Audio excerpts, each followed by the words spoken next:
भगवत गीता न केवल ज्ञान का भंडार है बल्कि जीवन जीने की कला भी सिखाती है। भगवान श्री कृष्ण द्वारा अर्जुन को दिए गए उपदेशों में से 18 ऐसी बातें हैं जो मनुष्य को सभी दुखों और वासनाओं से मुक्त कर सकती हैं। गीता इन 18 बातों को अपनाने वाला सभी दुखों और वासनाओं से दूर हो जाता है। पहला, आनंद अंतर्मुखी है। खुशी बाहर नहीं अंदर ही तलाशनी चाहिए। स्त्री, घर और बाहरी सुख क्षणिक है। दूसरा, मन भक्ति से होती है।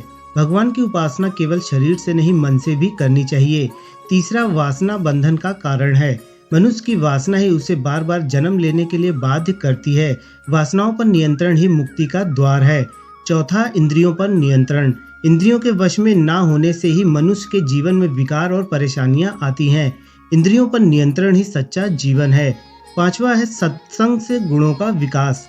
धैर्य, सदाचार, स्नेह और सेवा जैसे गुण सत्संग से ही प्राप्त होते हैं। सत्संगी ही सच्चा मित्र है। छठा है हृदय परिवर्तन आवश्यक। मनुष्य को वस्त्र नहीं हृदय बदलने की आवश्यकता है। बाहरी बदलाव क्षणिक है, हृदय परिवर्तन स्थायी है।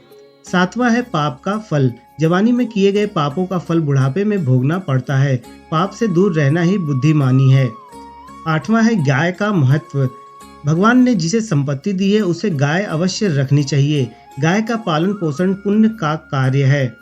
नवा है कलयुगी बुराइयां। जुआ, मदिरा पान, पर स्त्री गमन, हिंसा, असत्य, मद, आसक्ति और निर्दयता ये कलयुगी बुराइयां हैं। इनसे दूर रहना ही कल्याणकारी है। 10वां है सद्गुरु का महत्व।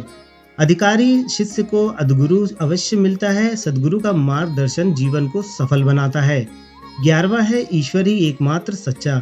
मनुष्य को बार बार अपने मन को समझाना चाहिए कि ईश्वर के सिवाय उसका कोई नहीं है। ईश्वर ही सच्चा आश्रय है। 12वां है त्याग में स्थायी आनंद। भोग क्षणिक सुख देता है, त्याग स्थायी आनंद देता है। त्याग ही जीवन का सच्चा आनंद है। 13वां है सत्संग और कुसंगति। सत्संग ईश्वर की कृपा से मिलता है, कुसंगति मनुष्य स्वयं ही ढूंढता है। सत्संग जीवन को सफल बनाता है, कुसंगति जीवन को बर्बाद कर देती है। 14वां है लोभ और ममता पाप के माता पिता। लोभ और ममता पाप के माता पिता हैं, इनसे दूर रहना ही सच्चा जीवन है। 15वां है स्त्री का धर्म। स्त्री का धर्म है कि रोज तुलसी और पार्वती का पूजन करे। स्त्री का पवित्र जीवन परिवार को सुखी बनाता है। 16वां है मन और बुद्धि पर विश्वास ना करें। मनुष्य को अपने मन और बुद्धि पर विश्वास नहीं करना चाहिए, ये बार बार मनुष्य को धोखा देते हैं। 17वां है पवित्र जीवन। पति पत्नी यदि पवित्र जीवन जीते हैं तो भगवान पुत्र के रूप में उनके घर आने की इच्छा रखते हैं। 18वां है भगवान की परीक्षा।